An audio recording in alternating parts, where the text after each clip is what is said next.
back to the channel, and today my February TBR. For once I'm actually on schedule. January went fairly well.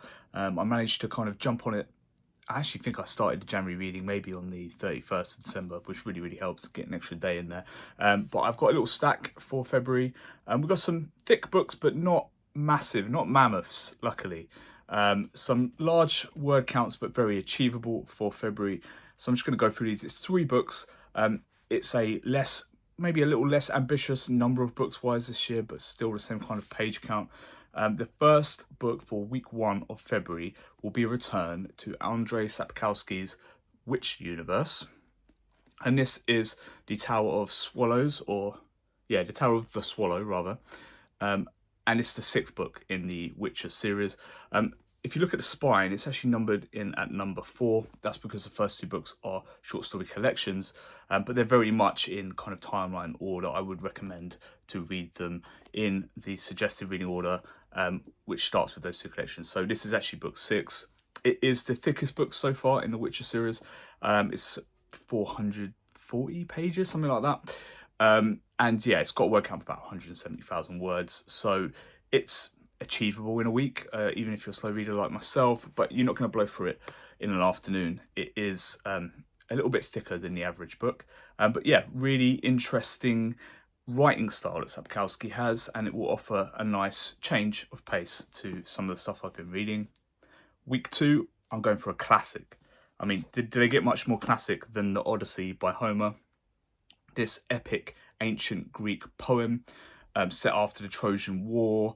Again, a thick book, but not crazy. It's around 350 pages, which for a poem is fairly dense. You know, it's going to take some time. I'll probably give myself about 8 days to read this. I will read it at a slower pace than I would something like The Witcher.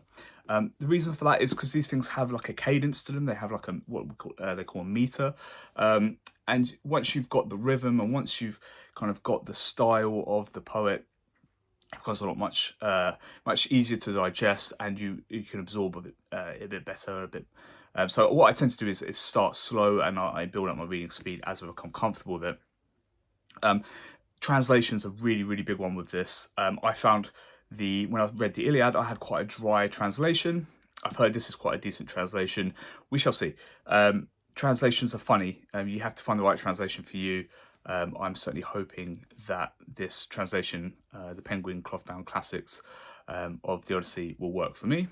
And then in the last 2 weeks of the month, I am going to return to Robert Jordan's The Wheel of Time. Now, if you saw any of my channel last year, the 2 books I read from The Wheel of Time last year were kind of chalk and cheese. Lord of Chaos, the book directly before this, was on my top 10 books of the year. It's my favourite Wheel of Time book that I've read so far. So I've got big hopes for Crown of Swords. It's in quite a large hardback here. It's about 680 pages. So it is the longest book in page count and in word count. It is going to be fairly long, though nothing crazy for a fantasy book. I think it is still, you know, maybe it's 300,000 words, maybe just under.